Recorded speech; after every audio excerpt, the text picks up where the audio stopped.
আল্লাহ রাব্বুল আলামিন বলছেন, দুনিয়ার মানুষ, উম্মতে মুহাম্মাদি, তোমরা, তোমাদের প্রতি মূসার কাহিনী তোমাদের কাছে এমনি এমনি বলি নাই।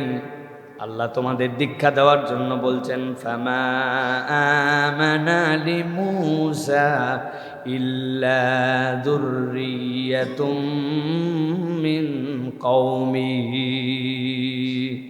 ইমাম ইবনে কাসির বলছেন, আল্লাহ রাব্বুল আমিন মূলত বুঝাতে চাচ্ছেন, মূসা আলাইহিস সালাম যখন দাওয়াত দেওয়া শুরু করলেন, মানুষকে আল্লাহর দিকে ডাকলেন, ওই মানুষগুলাকে হেদায়েতের পথে আহ্বান করলেন, ছোট্ট একটা গোত্র ছাড়া মূসা আলাইহিস সালামের ডাকে কেউ সাড়া দিল না। কেউ মূসা আলাইহিস সালামের কথায় আল্লাহর প্রতি ঈমান আনলো না, তবে আনলো অল্প একটু একটা ছোট্ট দল।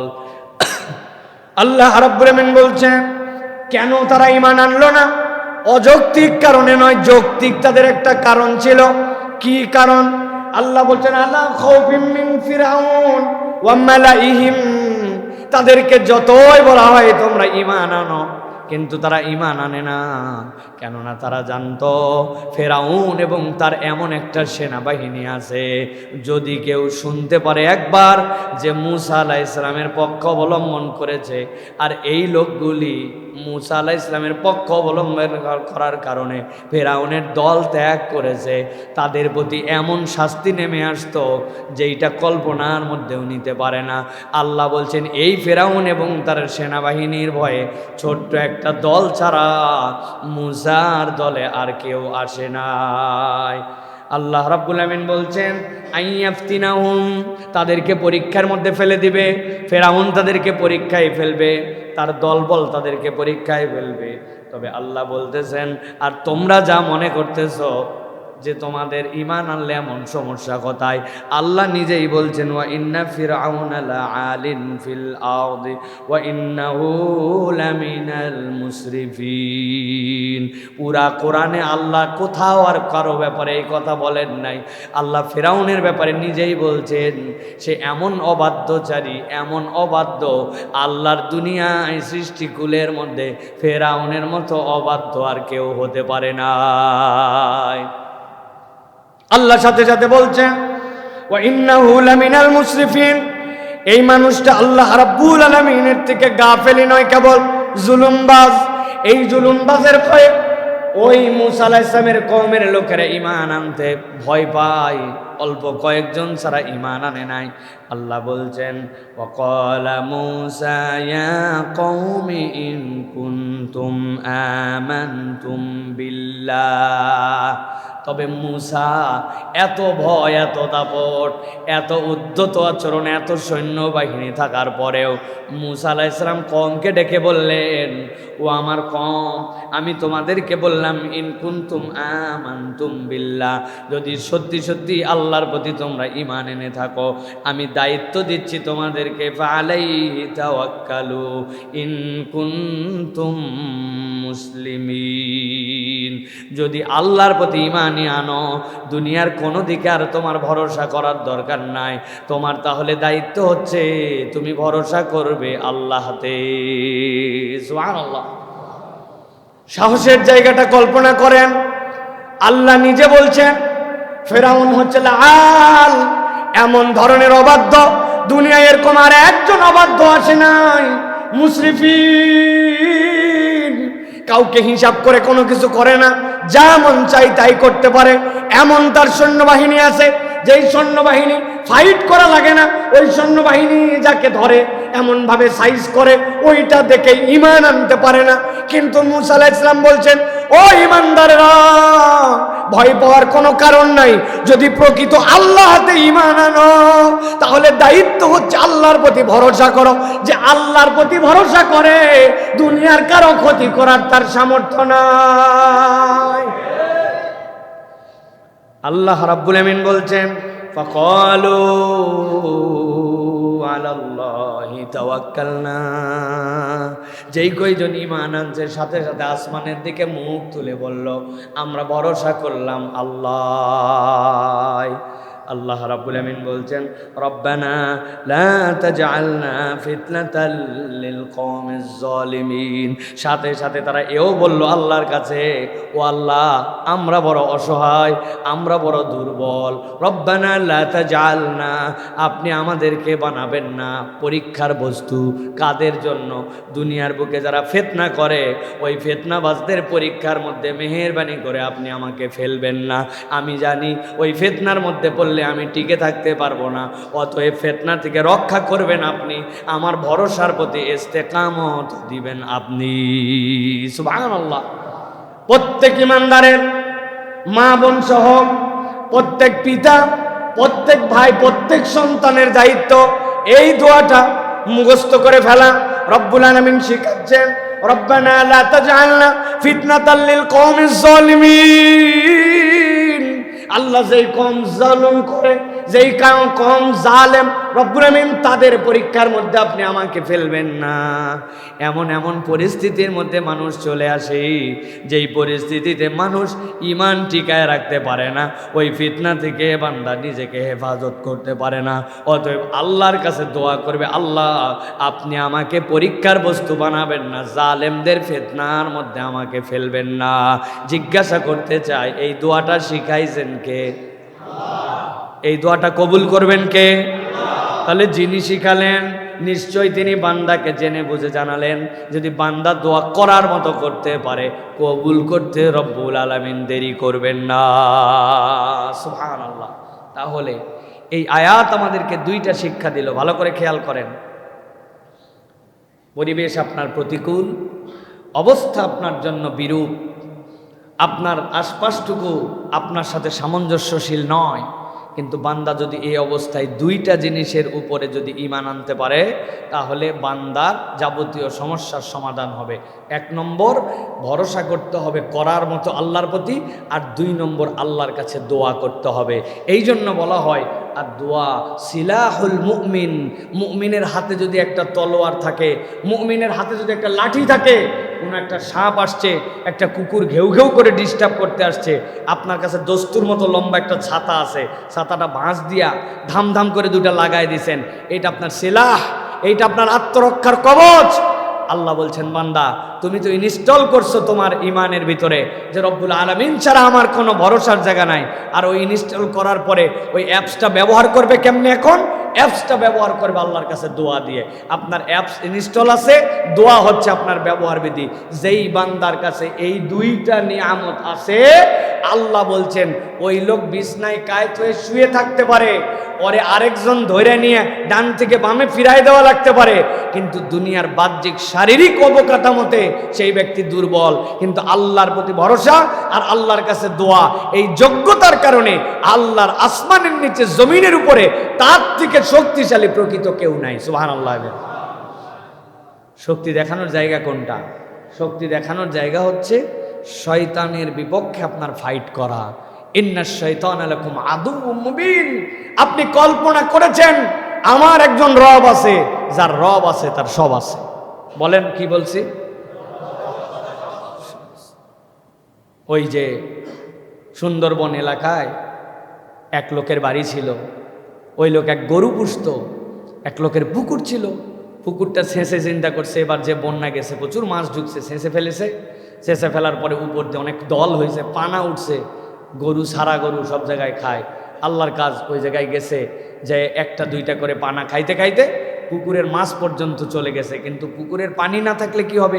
2.5 হাত কাদা, আবার কাদা কি বেলে মাটির কাদা, ওরে আঠা, একবার ঢুকলে ভোস করে ঢোকে আর টান দিয়ে বের করা যায় না। এই আঠার আঠা ওর মধ্যে খাইতে খাইতে গরু মধ্যে গেছে, মধ্যে যায় আর পা তুলতে পারে না, গরু গেছে আটকায়া। যত চেষ্টা করে তত নিচে যায়, গায়ের লোমের সাথে লাগলে আরো ছোটে না, শক্তি সামর্থ্য সব শেষ। গরু ওই জায়গায় চুপচাপ আছে আর ভাবতেছে আজকে কপালে কিছু মায়ের আছে আমার, কেননা খাইতে খাইতে আমি যে জায়গায় আসছি আমার মালিক আসার পরে দেখলে খবর আছে। যা ভাবনা তাই, আর বেশি চেষ্টা না করে চুপচাপ আছে। মালিক খুঁজতে খুঁজতে গরু কইরে যেয়ে দেখে ওই পুকুরের মধ্যে আটকায়া ওই জায়গায় বসে আছে। লোকজনরে ডাক দিয়েছে, আমার গরুটার উদ্ধার করা লাগবে। গলায় দড়ি লাগায়া ঈসা টানা টানছে, গলা মলা ছিলে গেছে এই দিক দিয়া, ঢাই ঢাই করে পাশার মধ্যে বাঁশ দিয়ে দুইটা বাড়ি দিয়েছে ব্যাককল, এত খাওয়ার জায়গা থাকতে তোমার পুকুরের মধ্যে নামা লাগে। মাইরে মুইরে উঠায় আনছে, গরু কোনো হামলায়ও নাই, কিচ্ছু বলে নাই। আনার পরে বালতি দিয়া পুরা গাটা ধোয়ায় টোয়া, আবার কপালে একটু আদর করে দিয়া আবার ভিতরে ঢুকাই দিছে। আবার রাখার সময় একটু খ্যাটটা দিয়েও রাখছে, যে সারাদিন তো যা খাওয়ার খাইছে তার চেয়ে কষ্ট বেশি করছে গরুওয়ালার। এই ঘটনার রাত্রি আরেক ঘটনা ঘটছে। ওই এলাকায় হরিণ শিকার করার জন্য রাত্রিবেলা বাঘ মামা বেরোইছে। বাঘ মামা দেখে পুকুরের ওই পারে আছে হরিণ, টার্গেট নির্ধারণ করে চিন্তা করছে যা আছে কপালে, পুকুরের দেখতে পায় নাই ঠিকঠাক মতো, লাফ দিছে, পুরা পুকুর পার হতে পারে নাই, মাছ বরাবর যায়, যত জোরে জাম ধাপ করে উনি ঢুকছে। ঢোকা মাত্র তো বুঝছে বিপদ আছে, কিন্তু বিপদ বুঝলে কি হবে, আমি একটা বনের রাজা, দাপট আছে আমার একটা রয়্যাল বেঙ্গল টাইগার, বড় বড় দুটা হুঙ্কার দিছে। হুঙ্কারের ঠালায় আশপাশের বাড়ি ঘরালারা খিল লাঠি দিয়ে আটকাইছে যে রে বাবা বাঘ পড়ছে বাঘ পড়ছে, কিন্তু আসলে তো বাঘ এলাকায় পড়ে নাই, পুকুরে পড়ছে। উঠার জন্য বহুত চেষ্টা, যতই উঠতে চাই ততই ডাক মারে, কাজ হয় না, যত দাপাদাপি করে লোমে টোমে আটকায়া 1.5 ঘন্টার প্রচেষ্টায় এবার বাঘ নিজেকে স্যালেন্ডার করে চুপচাপ আছে, আর খালি সময় গুনতেছে। আর এলাকার লোক দোয়া করতেছে, আল্লাহ আমার বাচ্চা রক্ষা করো, আমার গরু ছাগল রক্ষা করো। আর বাঘ খালি চিন্তা করতেছে, আল্লাহ আমার জান রক্ষা করো। পরের দিন সকাল আস্তে আস্তে করে দরজা টরজা খুলছে, খোলা টোলার পরে লোকজন এও দেখতে দেখতে দেখে হ্যাঁ পুকুরের মধ্যে বাঘ আটকাইছে। আর যাবে কই, লম্বা লম্বা বাঁশ টাস নিয়ে এসে যার যেখানে আছে পিটায়া পাটায়া। এক মহিলা কোলে করে এক বাচ্চা নিয়ে আসছে, যে বাবা একটু সাইড দাও। কয় আপনার কি কাম? কয় বাবা বড় হয়ে যেন আমার বাচ্চাটা গল্প করতে পারে যে পিটায়া বাঘ মারছিল, একটা বাড়ি দিতে দে। কোলের বাচ্চারে দিও একটা বাড়ি দিছে, ছোট বাচ্চারও বাড়ি দেওয়াইছে। বাঘ মারার এই দিন প্রত্যেক দিন আসে না। আমি বোঝানোর জন্য বলছি, বাঘ অনেক শক্তিশালী।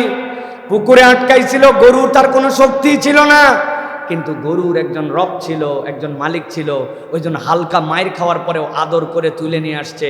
আর বাঘ তার ওই এলাকার কোনো মালিকানা নাই, এই জন্য বাঁশের বাড়ি ওই শিশু বাচ্চাটাও পাশার মধ্যে খায় মরা লাগছে।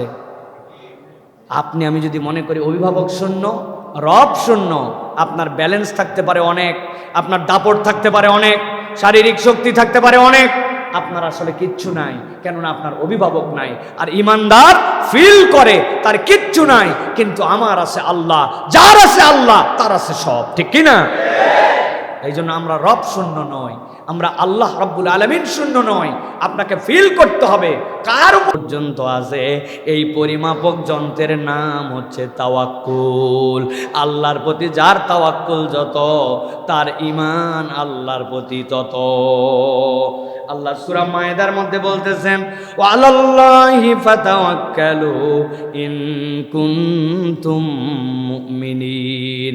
মুখের ডাকে কেবল বলো না আমি ঈমানদার। আল্লাহ বলছেন যদি ঈমানদার হয়ে থাকো তাহলে ভরসা করবে কাতে? কাতে ভরসা কার উপরে হবে? রব্বুল আলামিনের প্রতি আপনাকে ভরসা করতে হবে। ইন কুনতুম মুমিনিন, তুমি ডিক্লার দিয়েছো যে আমি ইসলাম নামক স্কুলের মধ্যে ঢুকেছি, আল্লাহ বলছেন সিলেবাসটা গ্রহণ করে নাও। তোমার সিলেবাস কি? আল্লাহ বলছেন তোমার সিলেবাস হচ্ছে আল্লাহর প্রতি তোমাকে ভরসা করতে হবে। রমাদান আমাদেরকে আল্লাহর প্রতি ভরসা করতে শেখায়। বান্দা আল্লাহ রাব্বুল আলামিনের প্রতি কেবল ভরসা করে। প্রিয় ভাইয়েরা, দুনিয়াতে আমাদের যে সিয়াম, এই সিয়ামটা হচ্ছে 2 ধরনের। একটা ছোট্ট করে প্র্যাকটিস করতেছি, সেটা হচ্ছে এই মাসের মধ্যে, আরেকটা পুরা জীবনটাই আমাদের সিয়াম। একটু হিসাব মিলান। আপনার আমার সিয়াম যেটা আমি রাখছি, এই সিয়াম রাখছি আমরা, রোজা রাখছি আমরা ফজর থেকে শুরু করে সূর্য অস্ত যাওয়া পর্যন্ত, তাই না? এটা আমাদের 1 মাসের প্র্যাকটিস। আর পুরা জীবনের সিয়াম, বালেগ হয়ে গেছেন, বালেগ হওয়া থেকে শুরু করে মৃত্যু পর্যন্ত আপনার আমার সিয়াম। সিয়াম থাকা অবস্থায় বৈধ স্ত্রী আমার তুমি টাচ করতে পারবা না। কে বলছেন? আল্লাহ। আল্লাহ রাব্বুল আলামিন বলছেন তোমার জীবনেও বললাম সম্পদ অনেক, টাকা পয়সা অনেক, এটা তোমার না, জমির আল এটা, এরপরে তোমার না, তুমি নিতে পারবা না। তাহলে আপনার সিয়াম এই জায়গাতে বৈধ নির্দেশ, আপনি আল্লাহর হুকুম থাকার পরে আপনি নিচ্ছেন না, এই জায়গাতেও আপনি নিচ্ছেন না। আপনি হিসাব মিলালে দেখবেন এই ছোট্ট 1 মাসের সিয়াম লাইফ টাইমের সিয়ামের মধ্যে আপনার আমার রিফ্লেক্ট হচ্ছে। তবে ইন্টারেস্টিং পয়েন্ট হচ্ছে, সিয়াম যদি কারো একবার ভেঙে যায় তাহলে ওই সিয়ামকে জোড়া লাগানো যায় না। যায়? সকাল 11টার দিকে আপনি ঢকঢক করে অনেক ক্ষুধার কারণে পানি 2 গ্লাস খাইয়ে ফেলাইছেন, খাওয়ার পরে বলছেন, oh my God Allah, I am extremely sorry Allah, আমি খুব রং করে ফেলছি আল্লাহ, আল্লাহ তুমি আমাকে মাফ করে দাও, আমি শয়তানের প্ররোচনায় প্ররোচিত হয়ে মাত্র 1.5 গ্লাস পানি খাইছি আল্লাহ, তোমার কাছে সরি। বলেন তো ভাই, যত কৌশলে যত ধরনে আল্লাহর কাছে সরি বলুক, ইংরেজিতেই বলুক আর বাংলাতেই বলুক, ওই সিয়াম যে ভাঙছে, ওই সিয়াম কি ওই দিনের জন্য জোড়া লাগানো যাবে? কথা মনে হয় বোঝেন নাই, যাবে না। আমার বাচ্চারা ছোট যেইটা, এর দিনে 3টা রোজা করতেছে আল্লাহর রহমতে, এবং হিসাব দিছে যে বাবা তাহলে 30 দিনে তোমার 99টা রোজা হয়। আমি বললাম 90 হয়, কিন্তু 99 কেমনে? কয় মা একদিন বলছে 4টা রোজাও হয়েছে কোন দিনের। এখন আমাদের ছোট বাচ্চার বুঝ দেওয়া এটা, কিন্তু আমাদের সিয়াম কি এরকম সম্ভব ভাই? কিন্তু জীবনের যে সিয়াম, আল্লাহ ওই জায়গায় একটা এক্সেপশনালিটি রেখেছেন। মৃত্যুর গড়গড়ির ফেরেশতা আসার আগ মুহূর্তেও আমি বুঝছি যে আল্লাহর এই অবাধ্য আমার ছিল, অবাধ্যতা ছিল, আমার তো সিয়াম ভঙ্গ ছিল, কিন্তু আমি যেই তওবা করছি আল্লাহ ওই সিয়ামটা আবার জোড়া লাগাই দিছেন। আল্লাহ বলছেন আমি তোরা মাফ করে দিলাম।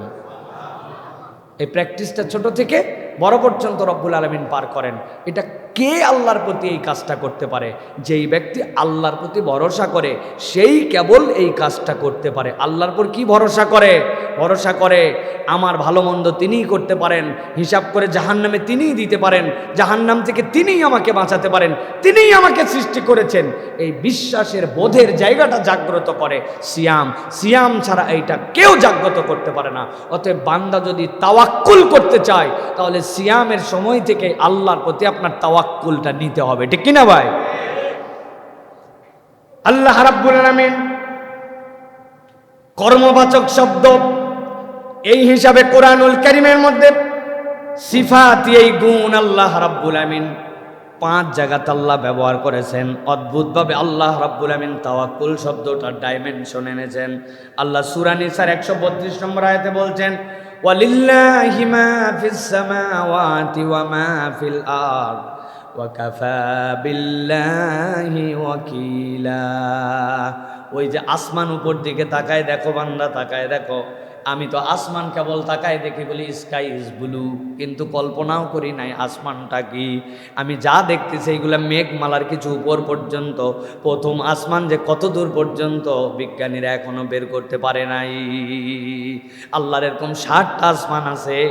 আল্লাহ বলছেন বান্দা জেনে রাখ, তোর রব 7 আসমানের মালিক আর 7 জমিনের মালিক। তুই জাত তার উপরে ভরসা করতেছিস না, তুই ভরসা করতেছিস আল্লাহর উপরে। আল্লাহ বলছেন ওয়াকাফা বিল্লাহি ওয়াকিলা, তত্ত্বাবধায়ক হিসাবে, উকিল হিসাবে আল্লাহ যথেষ্ট। সুবহানাল্লাহ। আমি যে উকিল ধরছি, বাংলাদেশে পড়ালেখা করা নয়, 1000 মামলা পরিচালনা করছে, এর মধ্যে প্রায় 800 মামলা জিতছে। বিচারকের সামনে দাঁড়ালে তার আর্জি দেখলে পর্যন্ত বিচারকরা ভয় পায়। এমন একজন আইনজীবী যিনি সরকারি দলের প্রধান এবং বিরোধী দলের প্রধান 2 জনার কেস একসাথে লড়ে। ব্যারিস্টার রফিকুল হকের নাম মনে আছে আপনার? ওনার একটা ভাষা আমার মাথার মধ্যে গেঁথে গেছে। বলে কি তোমরা লেখো, কেস তো সামনে যায় বলতে হয় না, যেই লেখাটা আর্জি দেওয়া হয় ওই আর্জিটাই হচ্ছে মূল কেস। কই এমন লেখা লিখবো ওই লেখা দিয়ে লটকায় ফেলবো। কি বলছে? লেখার ভাষাটাই এমন হবে, ফাঁক বের করতে পারবে না, লটকায় দিব। আপনি চিন্তা করছেন, একে তো কেসে আমি হক, 2 নম্বরে অধিকার আমার, 3 নম্বরে এমন একজন উকিল, ওই উকিল হারার কোনো রেকর্ড নাই, এমন ভাবে আর্জি দিতে পারে। আপনি কেস করার পরের থেকেই খালি চিন্তা করতেছেন, একবার খালি কোর্টে উঠুক মামলাটা, টের পাবি তুই। আপনার মনের কনফিডেন্সের কম। আল্লাহ বান্দার কনফিডেন্স বাড়ানোর জন্য বলতেছেন একবার ভেবে দেখেন, আল্লাহর বলার দরকার নাই, কিন্তু আল্লাহ বলছেন ওয়ালিল্লাহি মা ফিস সামাওয়াতি ওয়াল আরদ। ওই আসমানের তুমি ধান নিয়ে চিন্তা করো, রিজিক নিয়ে চিন্তা করো, দোকান নিয়ে চিন্তা করো, তোমার নিরাপত্তা নিয়ে চিন্তা করো, তোমার ইজ্জত নিয়ে চিন্তা করো, তোমার পরিবার নিয়ে চিন্তা করো। আমি আল্লাহ বললাম ওয়ালিল্লাহি মা ফিস সামাওয়াতি ওয়া মা ফিল আরদ ওয়া কাফা বিল্লাহি ওয়াকিলা। বান্দা তোমার চিন্তার কোনো কারণ নাই, আসমান জমিনের ভিতরে যা কিছু আছে সব আল্লাহর। আর ভরসা করার জন্য ভরসা স্থল হিসাবে আল্লাহই তোর জন্য যথেষ্ট। আল্লাহ রাব্বুল আলামিন পরের আয়াতে বলতেছেন সূরা আহজাব 3 নম্বর আয়াতের মধ্যে, ওয়া তাওয়াক্কাল আলাল্লাহ ওয়া কাফা বিল্লাহি ওয়াকিলা। বান্দা তুই রবের উপর ভরসা করে দেখ, তোর রব কেমনে তোর তত্ত্বাবধায়ক হয়ে যায়। আল্লাহ আরেক আয়াতে বলছেন ওয়া কাফা বিল্লাহি ওয়াকিলা। আল্লাহ রাব্বুল আলামিন এরপরে বলছেন সূরা তালাকের মধ্যে, সূরা ইমরানের 173 নম্বর আয়াতের মধ্যে আল্লাহ বলছেন হাসবুনাল্লাহু ওয়া নি'মাল ওয়াকিল। আল্লাহ আমার জন্য যথেষ্ট, তত্ত্বাবধায়ক হিসাবে তিনি আমার রব। আল্লাহ এরপরে বান্দাকে আরো বোঝানোর জন্য বলছেন ওয়া মাইয়া তাওয়াক্কাল আলাল্লাহ ফাহুয়া হাসবুহু। কেউ যদি আল্লাহর প্রতি একবার ভরসা করে, আল্লাহ বলছেন আল্লাহ তার জন্য যথেষ্ট হয়ে যায়। সুবহানাল্লাহ। এর থেকে বড় কে আপনাকে বুঝাবে? আল্লাহ রাব্বুল আলামিন দয়া করে বুঝাচ্ছেন। যার যত বড় ক্ষমতা হয়, তার কথার অ্যাপ্রোচ তত পাওয়ারফুল হয়, বলার ধরনটা একটু ভিন্ন রকম হয়। ভাই এত কথা বলার সময় নাই আমার হাতে। যদি ভরসা করতে পারো করো আমার উপরে, কি করতে পারি না পারি আশপাশের তো শুনে নিও। আমাদের দুনিয়াবি ধরনে এটা না ভাই, পাওয়ার আমার এরকম, আমি বোঝাচ্ছি এরকম করে। ভাই এত কথা বলা লাগবে কেন ভাই? মূল কথা বলো, কয় টাকা লাগবে বলো। ভারী 2-4-5 টাকা নিয়ে আবার প্যাটার প্যাটার করে কাহিনী শোনাতে আসে, এত শোনার সময় নাই। মানে ওনার অনেক টাকা আছে, উনি 2-4-5 হাজার টাকা দিয়ে আমার ধরনের কম। কিন্তু আপনি একবার খেয়াল করেন, আসমান জমিনের মালিক আল্লাহ নিজে বলতেছেন আমি মালিক আল্লাহ, আমার পর ভরসা কর। আল্লাহ বলতেছেন কাফা বিল্লাহি ওয়াকিলা, আল্লাহ তোর জন্য যথেষ্ট। যে আল্লাহর প্রতি ভরসা করে আল্লাহ তারে নিরাশ করে না। কি দয়ার ভাষা জানে বান্দা, তাও আল্লাহ রাব্বুল আলামিনের পর ভরসা করে। কেননা শয়তান মাত্র একবার পুরা কোরআনুল কারীমে আসছে, ভয় দেখাইছে তোমার রিজিকের ব্যাপারে, ভয় করছে, ভয় দেখাইছে যে ইন্নাশ শাইতানু ইয়াইদুকুম, শয়তান তোমাদেরকে ভয় দেখায়, ওয়াজ করে কি জন্য? রিজিকের টেনশন নিয়ে। আর আল্লাহ পুরা কোরআনে শুধু বলছেন ইন্নাল্লাহা হুয়ার রাজ্জাকু যুল কুওয়াতিল মাতিন, তো রব হচ্ছে রিজিক দাতা। ওই একবার শয়তানের কথায় আমাদের যে এফেক্ট রব এতবার বলল, ওই এফেক্ট আমাদের প্রতি আসে নাই। কারণ কি? কারণ অ্যাপটা ডাউনলোড করছি কিন্তু ব্যবহার বিধি জানি আমরা ব্যবহার করতে পারি নাই। রব্বুল আলামিন এই জন্য বলছেন আল্লাহর প্রতি ভরসা করো, আল্লাহ রব্বুল আলামিনের প্রতি ভরসা করো। বিখ্যাত গল্পের কথা মনে নাই আপনাদের? ইরাকে একবার দুর্ভিক্ষ হলো। সেই দুর্ভিক্ষের মধ্যে মানুষজন সবাই চিন্তা করছে কিভাবে বাঁচা যায়, কিভাবে বাঁচা যায়। কেউ পেরেশানির বাহিরে নয়, আবাদ হয় নাই, আমদানি নাই, আমদানি করব নিজের টাকা থাকলে না আসবে, মরু হয়ে গেছে সব, ভরসা করার আর কোনো জায়গা নাই, কেমনে আমাদের চলবে। আর লোকজন পরামর্শ করতেছে, বড় বড় সিনিয়ররা, যেই ঘরে পরামর্শ তার পাশ দিয়ে এক রাস্তা গেছে, এক পাগলা কোমরের গামছা খুলে মাথা দিয়ে এরকম করে ঝুলাইয়া গান গাইতে যেতে যাচ্ছে, আকাশেতে লক্ষ তারা চাঁদ কিন্তু একটারে আসে না ভাই, এই গান গাইতে গাইতে যাচ্ছে। লোকজন তো ধরেন একে তো মন খারাপ, 2 নম্বর মন খারাপ অবস্থায় যদি আবার কেউ বিনোদন করে মেজাজটাকে এইসা খারাপ হবে। বলছে বেদ্যপটা ধরতো, এটা চুপ করে থাকবে, উনি বিনোদনের গান গাচ্ছে আর বদমাইশ। লোকজন খাবার টেনশনে, তোমার এত ফুর্তি আসে থেকে তোমার? বলতেছে আমারে বকাবকি করার কারণ কি? বলতেছে জানো না তুমি আমাদের দুর্ভিক্ষ, আমাদের খাবারের অভাব, আমরা কেমনে চলবো চিন্তা করছি, পরামর্শ সভা হচ্ছে, তুমি গান লাগাইছো না? ওই চিন্তা আপনাদেরটা আপনি করেন, আমার চিন্তা আমার করা আছে। তোর কি চিন্তা করা আছে রে, ঠিক করে বল। কয় আমি এমন একজন মালিকের গোলাম, ওই বাড়িতে যেই বাড়িতে কাজ করি উনার 2 তলা 3 তলা গোলা আছে, ওই গোলাতে কি পরিমাণ জব, কি পরিমাণ আটা, কি পরিমাণ গম আর কি পরিমাণ খেজুর সংরক্ষণ করা আছে এই মরদ জানে। ইরাকের পুরা খাবার দাবার বন্ধ হয়ে গেল, 2 বছরের মধ্যে আবার খাবার চলে আসবে। 2 বছর পর্যন্ত আমার মালিক স্টক করে রাখছে। আপনাদের চিন্তা আপনি করেন, আমার কি এর চিন্তা? আমি তো গান গাবো, আবার গান ধরছে। এই কথা শোনার সাথে সাথে ওখানে একজন আলেম ছিলেন, তিনি বললেন সুবহানাল্লাহ, আমার তো চক্ষু উন্মোচিত হয়ে গেছে। দুনিয়ার এক গোলাম, তার মনিবের 1 বছরের খাবার সংরক্ষিত আছে, এতে করেই তার অন্তরের মধ্যে প্রশান্তি আছে যে আমার কোনো টেনশন নাই।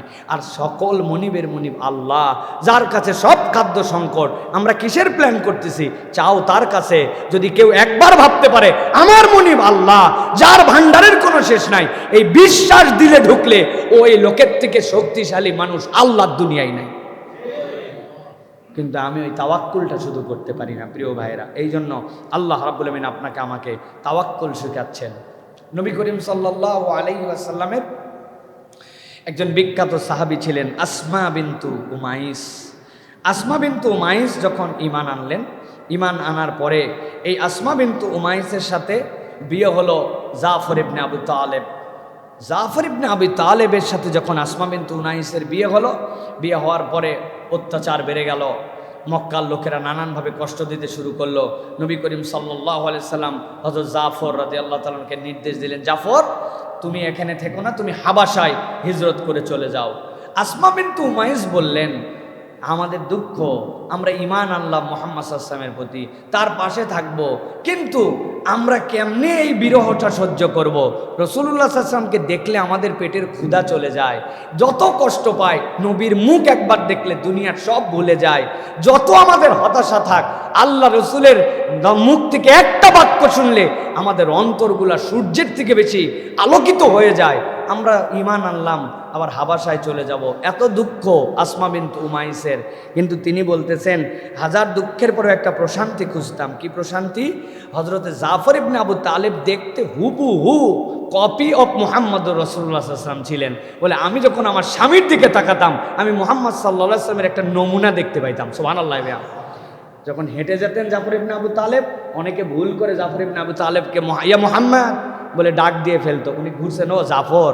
এত মিল দুইজনের চেহারার মধ্যে, কাছাকাছি। রাসূলুল্লাহ সাল্লাল্লাহু আলাইহি ওয়াসাল্লামের চেহারার সাথে কম্পেয়ার করার মতো তো কেউ নাই, কিন্তু লুকিংটা, হাঁটা চলাটা হযরত জাফরের সাথে মিল ছিল। হযরতে আসমা বিনতু উমাইস রাসূলুল্লাহ সাল্লাল্লাহু আলাইহি ওয়াসাল্লামের নির্দেশে হাবাসায় সফর করে চলে গেলেন। যাওয়ার পরে কিছুদিনের মধ্যে তাদের একটা সন্তান হলো। সন্তানের নাম রাখলেন আব্দুল্লাহ। এরপরে দেখতে দেখতে আবার একটা সন্তান হলো, সেই সন্তানের নাম রাখলেন মুহাম্মদ। আরেকটা সন্তান হলো, তার নাম রাখলেন আওন। হযরত আসমা বিনতু উমাইস বলতেছেন, আল্লাহ আমাকে পরম সৌভাগ্যবান বানাইছেন।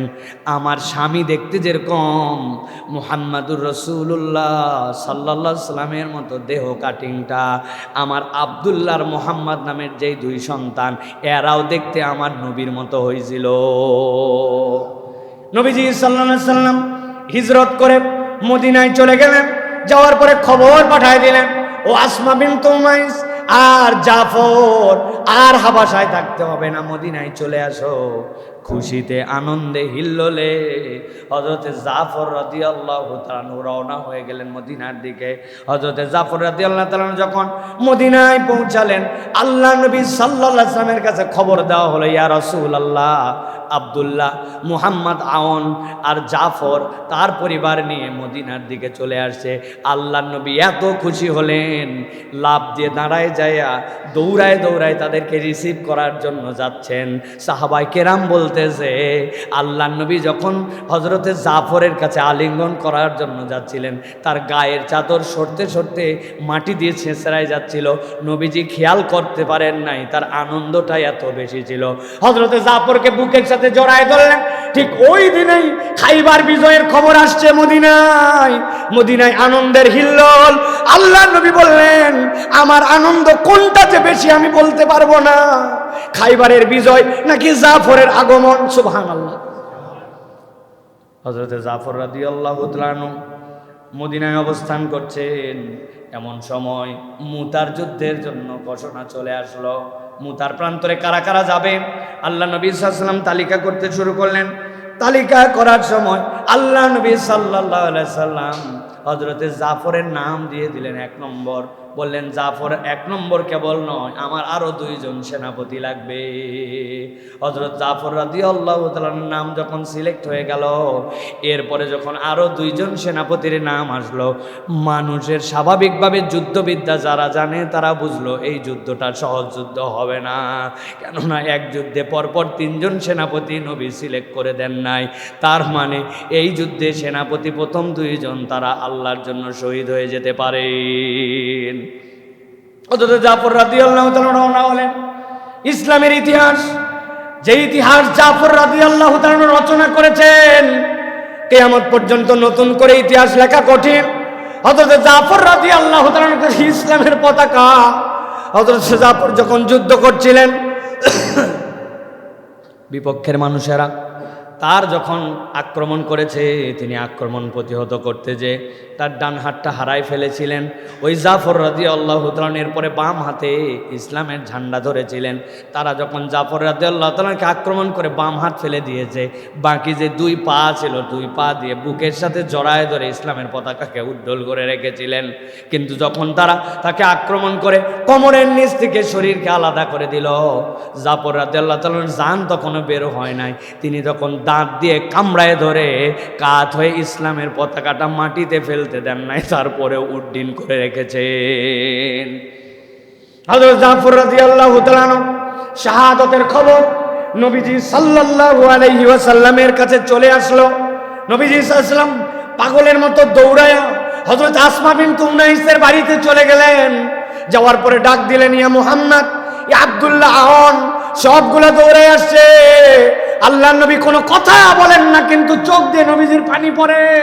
আসমা বিনতে উনাইস জিজ্ঞাসা করে, ইয়া রাসূলুল্লাহ, আপনার চোখ দিয়ে পানি কেন? নবীজি চিন্তা করলেন, জীবনে কখনো বানায় কথা বলেন নাই, ইয়ার কি ছলেও মিথ্যা কথা বলেন নাই, গোপন কেমনে রাখবেন? হযরত রাসূলুল্লাহ সাল্লাল্লাহু আলাইহি ওয়াসাল্লাম বলেন, আসমা, তোমার জন্য একটা কঠিন সংবাদ আছে। হযরত জাফর আল্লাহর রাস্তায় শহীদ হয়ে গেছে। যেই না নবীজি এই কথা বলছেন, কেমন মহিলা আসমা বিনতে উনাইস, তিনি সাথে সাথে বলে উঠলেন, ইয়া রাসূলুল্লাহ, ইয়া হাবিবাল্লাহ, আপনি আমার স্বামীর মৃত্যুর খবর দিয়েছেন, তবে আমি আপনার কাছে আপনার প্রতি অবতীর্ণ ওহীর একটা আয়াত আপনাকে জানাতে চাই। সাথে সাথে তিনি পড়ে ফেললেন, হাসবুনাল্লাহু ওয়া নি'মাল ওয়াকিল। আমার স্বামী নাই তাতে কি? আমার স্বামী তো আল্লাহর জন্য শহীদ হয়েছেন। আমি সাক্ষ্য মেনে নিলাম আল্লাহ আমার জন্য যথেষ্ট, আর তত্ত্বাবধায়ক হিসাবে আমার রব আমার জন্য যথেষ্ট। নবীজি সাল্লাল্লাহু আলাইহি সাল্লাম বাচ্চাদেরকে এবার ডাক দিলেন, ও ডানাওয়ালার সন্তানেরা এদিকে আসো, ডানাওয়ালার সন্তানেরা এদিকে আসো। হযরত আসমা বললেন, চোখ দিয়ে পানি তার, ইয়া রাসূলুল্লাহ, আপনি কেন আব্দুল্লাহকে, আপনি কেন মুহাম্মদকে ডানাওয়ালার সন্তান বলে ডাক দিচ্ছেন, ব্যাপারটা কি? সাথে সাথে নবীজি বললেন, জানো আসমা, আল্লাহ আমার কাছে খবর পাঠাইছেন জাফর যে আল্লাহর রাস্তায় শহীদ হয়ে গেছে। যাওয়ার পরে জান্নাতে ঢোকার পরে তার 2টা হাত কেটে দিয়েছিল। কাফের মুশরিকরা মনে করছে বিরাট ক্ষতি করলাম, কিন্তু আল্লাহ জান্নাতে ঢোকার সাথে সাথে সবুজ 2টা পাখা লাগায় দিয়েছেন জাফরকে। আমি দেখেছি জাফর জান্নাতের মধ্যে উড়ে উড়ে বেড়ায়। জাফরকে জিজ্ঞাসা করা হয়েছে, তোমার কি আর কোনো মনের চাহিদা আছে নাকি, মনের দুঃখ আছে নাকি? আবেদন করছি, ইয়া আল্লাহ, আমার কোনো চাহিদা নাই। যে নিয়ামত শহীদরা পাইছে তাদের আর কোনো চাহিদা নাই, তবে ছোট্ট একটা চাহিদা আছে। দুনিয়ার মানুষ তো জানে না এটার নিয়ামত কেমন। আমার একটা চাহিদা, আমি যদি দুনিয়ায় আরেকবার যাইতাম আর আল্লাহর জন্য শহীদ হইতে পারতাম, এইটা সম্ভব কিনা? বলে না, মৃত্যু একবারই মানুষের জন্য আর সম্ভব নয়। হযরতে আসমা বিনতে উনাইস এই যে বলেছিলেন, হাসবুনাল্লাহু ওয়া নি'মাল ওয়াকিল, দুনিয়ার মানুষ প্রমাণ পেয়েছে তার এই ভরসা করার দ্বারা আল্লাহ তাকে কি নিয়ামত দিয়েছিলেন। হযরতে আবু বকর রাদিয়াল্লাহু তাআলা আনহু যখন বয়স হয়ে গেল, খলিফাতুল মুসলিমিন হয়ে গেলেন। খলিফাতুল মুসলিমিন হওয়ার পরে হযরত আবু বকর রাদিয়াল্লাহু তাআলা আনহুর স্ত্রী ছিলেন উম্মে রুম্মান। উম্মে রুম্মান যখন ইন্তেকাল করলেন, ওদিকে জাফর রাদিয়াল্লাহু তাআলার স্ত্রী হযরতে জাফর রাদিয়াল্লাহু তাআলার স্ত্রী তখন বিধবা। উম্মে রুম্মান ইন্তেকালের পরে আবু বকর রাদিয়াল্লাহু তাআলা প্রস্তাব পাঠালেন আসমার কাছে যে আসমা কি বিবাহে যদি রাজি থাকে, খলিফাতুল মুসলিমিন আবু বকর তাকে বিবাহ করতে চান। বিবাহের প্রস্তাব মেনে নিয়ে খলিফাতুল মুসলিমিনের স্ত্রী হয়ে গেলেন আবু বকর রাদিয়াল্লাহু তাআলা। এরপরে ইন্তেকাল করলেন। আবু বকর রাদিয়াল্লাহু তাআলা ইন্তেকাল করার পরে এরপরে হযরতে আলী রাদিয়াল্লাহু তাআলা যখন আবার খলিফাতুল মুসলিমিন হলেন, তখনও আসমা বেঁচে ছিলেন। আসমা বেঁচে থাকা অবস্থাতে হযরতে আলী রাদিয়াল্লাহু তাআলার স্ত্রী ফাতেমা রাদিয়াল্লাহু তাআলা যখন ইন্তেকাল করলেন, তিনি তখন প্রস্তাব পাঠালেন আসমা যদি রাজি থাকে তাহলে তাকে আমি বিবাহ করতে চাই। হযরত আলী রাদিয়াল্লাহু তাআলার সাথেও তার বিবাহ হলো। আবু বকর রাদিয়াল্লাহু তাআলার ঘরেও একটা সন্তান ছিল, আগে ছিল 3 সন্তান, হযরত আলীর ঘরেও একটা সন্তান হয়েছে। একদিন 2 সন্তান মাঠের মধ্যে গেছে, যাওয়ার পরে গন্ডগোল লাগাইছে। আমার আব্বাকে জানো নাকি? সাহেবুল গার, নবীজি সাল্লাল্লাহু আলাইহি ওয়াসাল্লামের সাথে গারে হেরার মধ্যে ছিল। নবী করিম সাল্লাল্লাহু আলাইহি ওয়াসাল্লামের প্রথম মুসলমান, তার সাথে নবুয়তের আগের থেকে বন্ধুত্ব। নবীজির লাইফে এমন কোনো দিন নাই একবার অন্তত আবু বকর রাদিয়াল্লাহুর সাথে মিলিত হন নাই। আমি হচ্ছি তার সন্তান। আলী রাদিয়াল্লাহু তাআলার ঘরে যে সন্তান, সে বলল শেরে খোদা আসাদুল্লাহ হচ্ছেন আলী রাদিয়াল্লাহু তাআলা। খাইবারের যুদ্ধে এমন দরজা উত্তোলন করেছেন 40 জন লোক মিলে উঠতে পারে না। তোমার আব্বা তো একজন লোক, আমারটা 40 বাপের সমান শক্তিশালী। 2 জন লাগাইছে ঝগড়া। আসমা রাদিয়াল্লাহু তাআলার কাছে বিচার আসছে, নিজের বাপের বড়াই নিয়ে 2 জন ঝগড়া করে, ইসলামী বংশের গৌরব করা নিষেধ। কিন্তু আসমা রাদিয়াল্লাহু তাআলা এমন বুদ্ধিমতী মহিলা ছিলেন, তিনি বললেন ঝগড়া করার কোনো কারণ নাই, সমাধান আমার কাছে আছে। বৃদ্ধ এবং বয়োজ্যেষ্ঠদের মধ্যে আবু বকর রাদিয়াল্লাহু তাআলা থেকে ভালো মানুষ আমি আর দেখি নাই। আর ইয়াংদের মধ্যে থেকে, শাবাবদের মধ্যে থেকে আলীর থেকে শ্রেষ্ঠ পুরুষ আমি দেখি নাই। কারো বাপই ছোট নয়, 2 জনই আল্লাহর কাছে মকবুল। হাসবুনাল্লাহু ওয়া নি'মাল ওয়াকিল। এক স্বামী হারাইছেন, আর আল্লাহ রাব্বুল আলামিন তাকে 2 জন খলিফাতুল মুসলিমিনের স্ত্রী বানায়া অভিভাবকত্ব রাষ্ট্রের প্রধানের দ্বারা দিয়া আল্লাহ ইজ্জতওয়ালা করে তারপরে দুনিয়ার থেকে নিছেন। জিজ্ঞাসা করতে চাই, যেই আল্লাহ আসমার জন্য ব্যবস্থা করেছেন, ওই আল্লাহ আছে না নাই? তার একটু বয়সটা শুধু বেড়ে গেছে, তাই তো? নাউজুবিল্লাহ। ওই আল্লাহ বলছেন, তুমি বান্দা ফাতাওয়াক্কাল আলাল্লাহ ইন কুনতুম মুমিনিন, যদি ইমানদার হও আমার প্রতি ভরসা করো। এই জন্য বান্দা যদি আল্লাহর প্রতি ভরসা করে, আল্লাহ রাব্বুল আলামিন ওই বান্দার জন্য যথেষ্ট হয়ে যান। আমাদের শক্তিহীনতার কারণ আল্লাহর প্রতি আমার ভরসা নাই, ঠিক কিনা ভাই? এই জন্য আপনি কার লোক এটা আপনাকে নির্ধারণ করতে হবে। কয় আমি চেয়ারম্যানের লোক, বুঝ করে কথা কইস, কই কথাবার্তা মাইপে কইস, তোর চেয়ারম্যান আমার এমপি বানায়, বেশি কথা বললে তুই সহ তোর চেয়ারম্যান চলে যাবে। ঠিক আছে বাবু, চিনতে পারি নাই ভাই, আপনাকে চিনতে পারি নাই। খানিকক্ষণ পরে যদি এমপির লোক আবার বাপ নেয়, কয় বেটা তোর বাপ যে মন্ত্রী আছে না, ওই মন্ত্রীর লোক হচ্ছে আমি। তো এমপির লোকও চিন্তা করবে নমিনেশনের জন্য, অন্তত মন্ত্রীর লোকরে ঘাটানোর দরকার নেই, কোন জায়গার কথা কোন জায়গায় চলে যায়। ভাই ঠিক আছে ভাই, আসলে বুঝি নাই তো ভাই, আল্লাহ আপনার ইজ্জত দিছে, আপনার ইজ্জত করাই উচিত। এই পিক আপ নেওয়ার পরে ওই জায়গায় একজন যদি আসে বলে, ও ভাই একটু বুঝ করে কথা বলেন, আমার তেমন কারোর সাথে সম্পর্ক নেই, আমি শুধু প্রধানমন্ত্রীর সাথে থাকি, আমি যা বলি উনি আমার কথা ফেলে না, এই কথা যদি শোনে তো মন্ত্রীর প্যালপিটেশন উঠে যাবে না ভাই? তা আপনি কেন বলতে পারেন না যে আমি আল্লাহর লোক? কেন বলতে পারেন না যে আমি আল্লাহর লোক? এই কথা যে বলতে পারে, তার থেকে ওরা শক্তিশালী মানুষ আর দুনিয়ায় নাই। দিল্লির রাস্তায় 2 জন একসাথে যাচ্ছিল, হালকা বৃষ্টি হয়েছে, চপ্পল চপাস চপাস করে উঠছে, স্বামী স্ত্রী বিয়ে খাওয়ার জন্য যায়, ওই চপ্পলের কাদা লেগে গেছে বইয়ের গায়ে, যাবে কোথায়? বুড়া ব্যাককল, চলাফেরা জানো না, জুতার কাদা বইয়ের গায়ে, ঠাস করে এক মুরব্বীর গালে থাপ্পড় লাগাই দিছে। 1 কথা 2 কথা, মুরব্বীর কোনো দোষই নাই, রাস্তা কাদা, জুতা লাগতেই পারে, কিন্তু আমার প্রিয় তোমার গায়ে লাগাইছে কাদা, আমার জিগরি, আমার দোস্ত, আমার জান, তাকে করছো তুমি অপমান, তুমি ইচ্ছাই করো আর অনিচ্ছাই করো, তারপর একটা দিয়ে দিছে। খানিকক্ষণ পরে ছটফট করতে করতে ওই যুবক শেষ, ওই মহিলা ডাক দিচ্ছে এলাকার মানুষকে, আমার স্বামীরে বাঁচান, আমার স্বামীরে বাঁচান। ওই মুরব্বী মায়েরা ফেলাইলো আমার স্বামীরে, লোকজন মুরব্বীরে ধরে আনছে, কি ব্যাপার? ইয়াং একটা ছেলে রাস্তার মধ্যে ছটফট করে জীবন চলে গেল, আপনি কি করলেন? আমি আল্লাহর কসম কিচ্ছু করি নাই। ওই মুরব্বীকে সাথে সাথে ইনফরমেশন দিছে ওই লোকজন আশপাশে যে এই ঘটনা ঘটছিল, আমার স্বামী তাকে থাপ্পড় দিছে, নিশ্চয়ই তিনি কিছু করছে, তাছাড়া এরকম তো হওয়ার কথা নয়। ওই মুরব্বী তখন বলছে, বিশ্বাস করো আমার গায়ে যে শক্তি দেখতেছ, এতে ওরে মারিও নাই, কিছু করি নাই, কিন্তু আমি কোনো অন্যায় করি নাই। তার প্রিয়তমা তার গায়ে কাদা লাগার জন্য সে সহ্য করতে পারে না, আমারে থাপ্পড় দিছে। আমার মনে একটু ব্যথা লাগছে যে এই কষ্টটা তো আমাকে দেওয়া উচিত হয় না, আমি তো ইচ্ছা করে করি নাই। তবে আমারও একজনের সাথে বন্ধুত্ব আছে, তিনি আল্লাহ। এখন আমার কষ্ট দেখে আমার বন্ধু যদি কোনো অ্যাকশান নেয়, হোয়াট ক্যান আই ডু?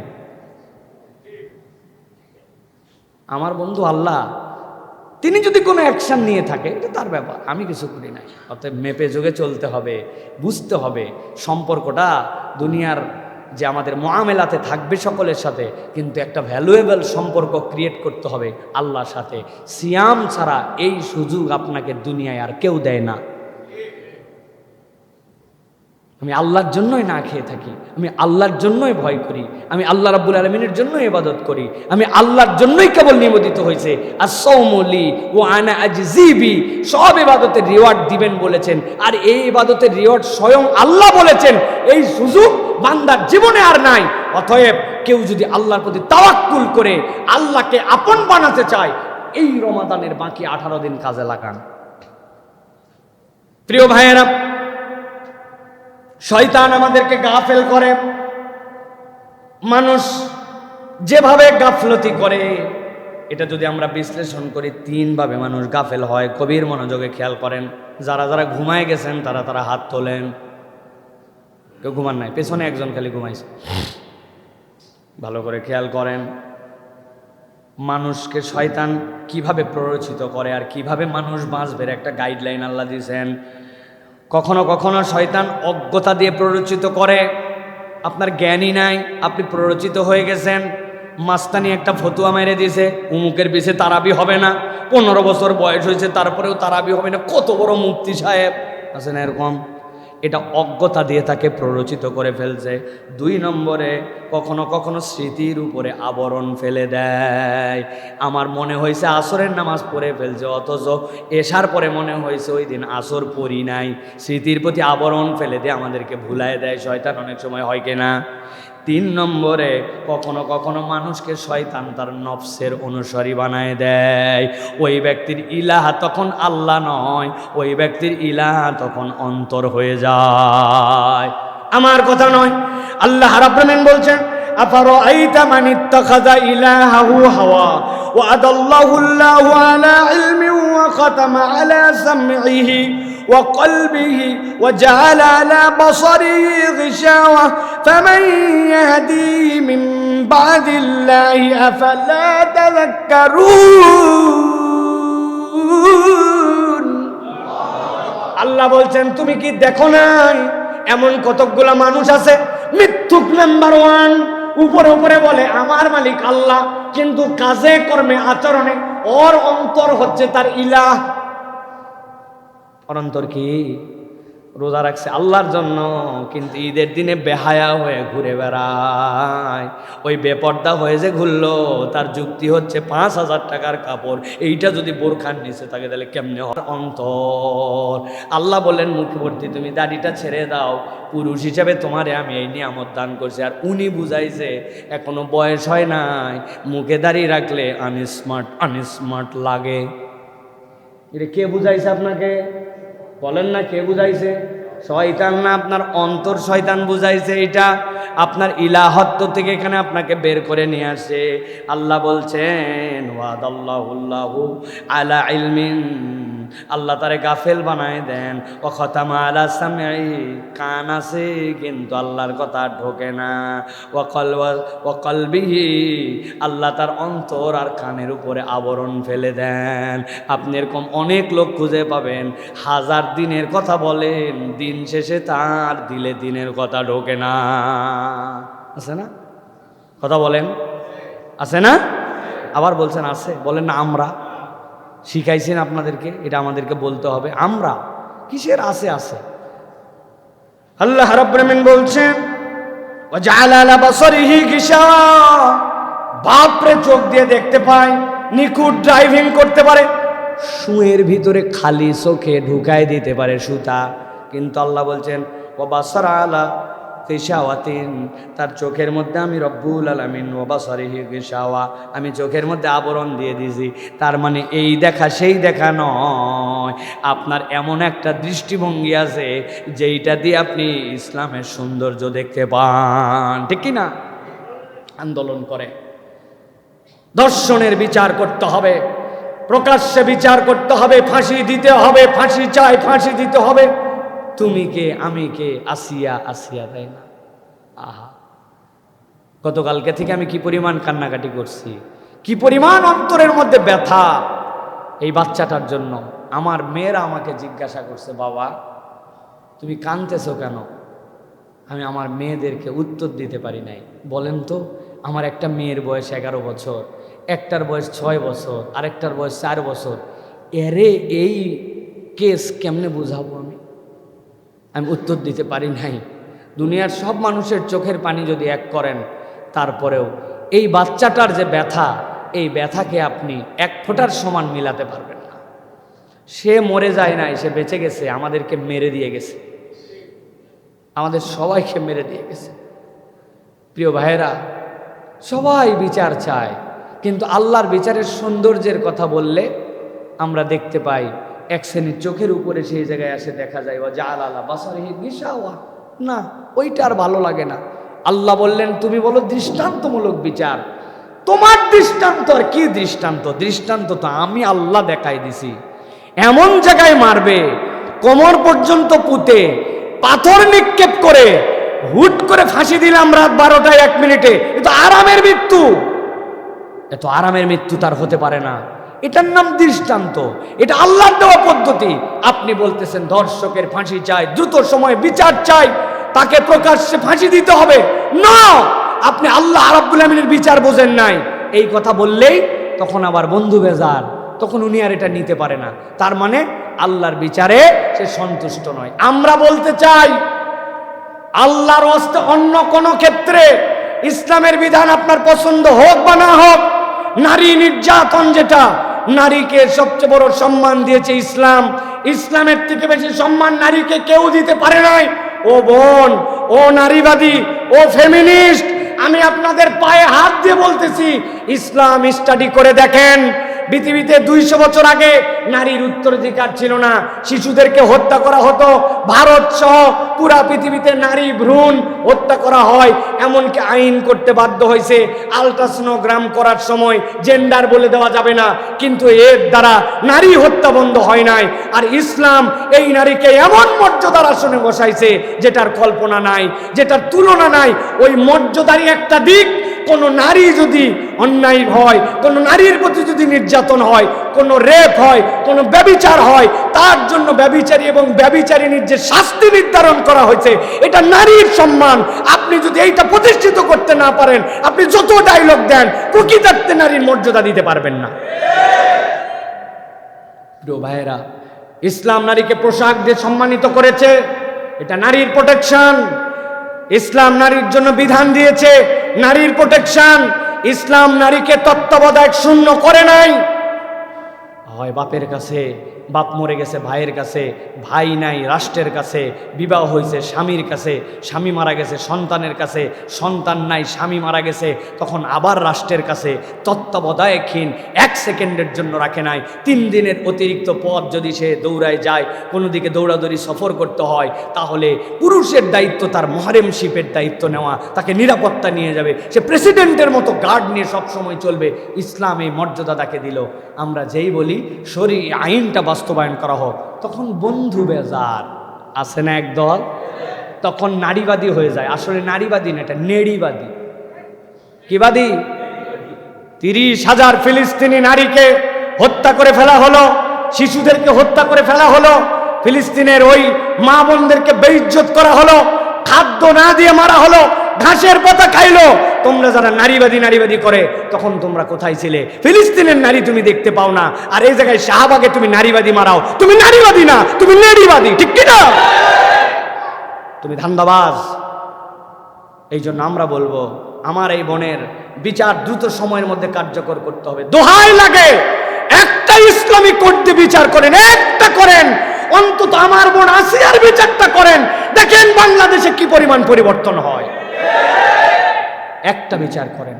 আমরা দাবি দিচ্ছি, আপনারা দাবি করেন এইটা, কিন্তু এই কথা বললেই আমরা দেখেছি একদল তারা সব সময় ও খাতামা আলা সামহি ওয়া কলবিহি ও জাআলা আলা বাসারিহি গিশাওয়া, আল্লাহর আইন সে দেখতে পায় না। আপনি কি হিসাবে বলেন যে আপনি ধর্ষকের বিচার, মৃত্যুদণ্ড চান, প্রকাশ্য শাস্তি চান? আরে ইসলাম তো এইটাই বলছে, কিন্তু আপনার তরিকায় নয়।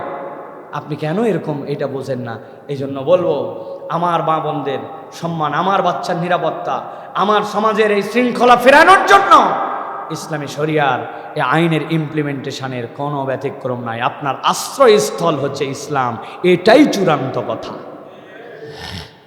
প্রিয় ভাইয়েরা, আল্লাহ রাব্বুল আমিন তাওয়াক্কুলের ক্ষেত্রে সর্বশেষ একটা উদাহরণ দিয়েছেন, আমিও আজকে শেষ করে দেব আপনাদের জন্য। প্রিয় ভাইয়েরা, সূরা আলে ইমরানের 173 নম্বর আয়াত, আল্লাহ রাব্বুল আলামিন বলছেন যে আল্লাহ রাব্বুল আলামিনের ভরসা যদি একবার কেউ করে, কি ধরনের স্টাইল হয় তাদের জানো? আল্লাহ বলছেন আল্লাযীনা ক্বালা লাহুমুন নাসু ইন্নান নাসা ক্বাদ জামাউ লাকুম ফাখশাউহুম হামরাউল আসাদ। নবী করিম সাল্লাল্লাহু আলাইহি ওয়াসাল্লাম একদল লোককে পাঠালেন, নবীজির উট চুরি করে নিয়ে চলে গিয়েছিল। আল্লাহ নবী সাল্লাল্লাহু আলাইহি ওয়াসাল্লাম তাদেরকে ধাওয়া করার জন্য পাঠালেন। ওইখানে যাওয়ার পরে তারা কৌশলে ধোঁকা দিল। ধোঁকা দিয়ে আল্লাহ নবীর একজন সাহাবী কেবল বাঁচলেন, অথবা দুইজন, বাকি 68 জন সাহাবীর মতো সাহাবীকে হত্যা করে ফেলছিল তারা। আল্লাহ নবীর কাছে এত ধাক্কা লাগছে এইটা। আল্লাহ রাব্বুল আলামিন বলছেন কিন্তু ধাক্কা লাগলে কি হবে? তাদের ইমানের তেজটা কেমন ছিল জানো নাকি? তাদেরকে বললো আল্লাযীনা ক্বালা লাহুমুন নাস, মানুষ তাদেরকে বলল ইন্নান নাসা ক্বাদ জামাউ লাকুম, বহু লোক হচ্ছে কিন্তু সাবধান হও, লোক কিন্তু বাইরে গেছে, তোমরা কম, তোমরা কিন্তু টিকতে পারবা না, শেষ হয়ে যাবে। আল্লাহ বলতেছেন এই বাপের বেটাগুলা এমন বাপের বেটা, তারা চিৎকার দিয়ে বলে উঠলো ফাযাদাহুম ঈমানা, লোক বাড়ছে শুনে তাদের ঈমান বাইরে গেল। আল্লাহু আকবার। সাথে সাথে তারা বলতে শুরু করলো ক্বালু হাসবুনাল্লাহু ওয়া নি'মাল ওয়াকিল। লোক দিয়ে ঈমানদার কখনো হিসাব করে না, ঈমানদার হিসাব করে আমি আল্লাহর প্রতি ভরসাকারী। সুবহানাল্লাহ। খেজুরের চামড়া ছেলা ডাল তরোয়ালের ভূমিকায় চলে আসছে, কিসের বলে? আল্লাহর প্রতি তাওয়াক্কুলের বলে। ওই খেজুরের ডাল তখন তলোয়ারে রূপান্তর হয়ে গেছে। অতএব প্রিয় ভাইয়েরা, প্রিয় বোনেরা, আমার যারা কথা শুনতেছেন, আল্লাহর উপর তাওয়াক্কুল বাড়ান। আল্লাহর উপর তাওয়াক্কুল মুখ দিয়ে কেবল বললে আসে না। আল্লাহর উপর তাওয়াক্কুল করার জন্য 3টা কাজ করতে হয়। আল্লাহর আদেশ মানতে হয়, আল্লাহর নিষেধ থেকে ফিরতে হয়, আর আল্লাহকে সন্তুষ্ট করার জন্য কিছু অতিরিক্ত কাজ করতে হয়। কি বলছি? আল্লাহর আদেশ, আল্লাহর নিষেধ, দূরে থাকতে হয়, আর আল্লাহকে সন্তুষ্ট করার জন্য অতিরিক্ত কিছু কাজ করতে হয়, যেটা না করলেও আল্লাহ রাগ হয় না, কিন্তু করলে আল্লাহ খুশি হয়। আপনার এরকম যাকাতের টাকা দিবেনই, কিন্তু আপনি কিছু অতিরিক্ত দান করেন। আপনার দায়িত্ব নাই, কিন্তু তারপরেও আপনি 2টা লোকের দায়িত্ব নেন। আপনি মসজিদে ঢুকে বসে পড়েন না, আপনি 2 রাকাত সালাত আদায় করেন। তাহাজ্জুদ না পড়লে গুনাহ হবে না, কিন্তু একটু তাহাজ্জুদে ওঠার জন্য চেষ্টা করেন। আপনার সম্পদ যেটা আছে মানবিক কাজে একটু ব্যবহারের জন্য চেষ্টা করেন। আপনি আপনার জায়গা বুঝবেন যে আল্লাহ এটা না করলে অখুশি হবে না, কিন্তু করলে অতিরিক্ত খুশি হয়। আল্লাহর আদেশ মানে, নিষেধ থেকে ফিরে, আর আল্লাহকে খুশি করার জন্য কাজ করে। এই 3 কাজ করলে এই অ্যাপস রান করে, নচেত খালি মুখে বললে হবে না আল্লাহ ভরসা। এই লোক যদি টায়ার বাস্ট হয় তো দৌড়ায় সবার আগে। এই আল্লাহ ভরসা আমাদের। অতএব আমরা যদি প্রকৃত শক্তিশালী হতে হয় তাহলে আল্লাহর প্রতি তাওয়াক্কুল বাড়াতে হবে। পারবো তো ইনশাআল্লাহ? আল্লাহ তাআলা আমাদেরকে কবুল করুক, আল্লাহুম্মা আমিন।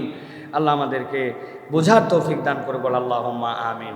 আমি আপনাদের জন্য একটা আমলের কথা বলবো, আর 2টা প্রশ্ন আছে। 2টা ভাইরা, এই রমজানে আমরা অনেক আমল করছি, একটা আমল আমরা করি প্রিয় ভাইরা, সেটা হচ্ছে প্রত্যেক দিনে আমাদেরকে কম বেশি বাড়ি থেকে বের হতে হয়, তাই না? আমরা বাজারে বের হই, রাস্তাঘাটে বের হই।